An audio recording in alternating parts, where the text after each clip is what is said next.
এটা বাজেটের আগে মানে যত সব শ্রেণীর লোকেদের যত রকমের ইন্টারেস্ট সব জায়গাকার মানুষের সঙ্গে আমরা একবার কথাবার্তা বলছি, তাদের কি আশা আছে, তাদের কি এক্সপেকটেশন আছে সেগুলো নিয়ে। উত্তরবঙ্গকে দেখুন, অনেক দিন ধরে উত্তরবঙ্গকে একটা নেগলেক্ট করা হয়েছিল।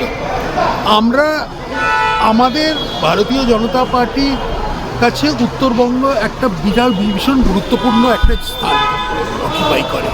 তো সেই কারণে এটা শুধু উত্তরবঙ্গের জন্য না, সব মানুষের কাছেই আমরা যাচ্ছি যে বাজেটের আগে যতটা সম্ভব, টাইম বেশি নেই, 20 তারিখে বাজেটটা করতে হবে। তার মধ্যেই যতটা সম্ভব একবার জেনে নিই যে লোকজন কী চাইছে, তাদের সমস্যাগুলো কী, সেগুলো কতটা সমাধান করা যায় সেগুলো দেখতে হবে। এটা প্রথমবারই করছি আমি, গতকালই চার্জ নিয়েছি। আমার প্রথম ভিজিট হচ্ছে উত্তরবঙ্গে, শিলিগুড়িতে এলাম। মানুষের সঙ্গে একটু কথা বলি, দেখি ওনাদের কী মানে চিন্তা আছে, কী আছে, কী বিষয়ে তারা চিন্তিত, কোনটা সামনের দিকে কোনভাবে এগোনো যায়।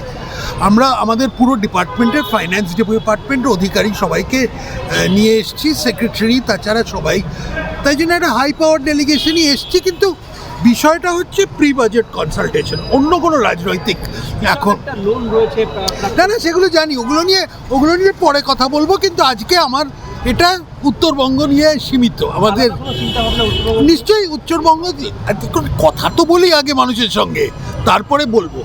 The purpose of the visit is to elicit views of all the important stakeholders in North Bengal on the forthcoming state budget, to see what exactly they have in mind, what are the demands, what are the problems, and to see how much we can try and meet some of their expectations.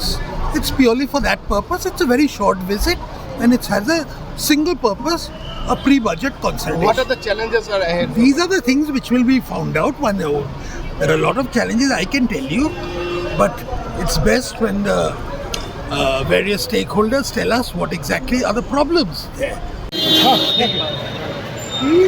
আমি কিরকম ভাবে বলবো যে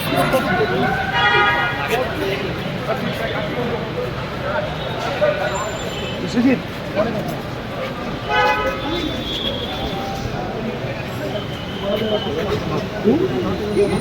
अभी register करना बोल लो तो भले एक पहले सेकंड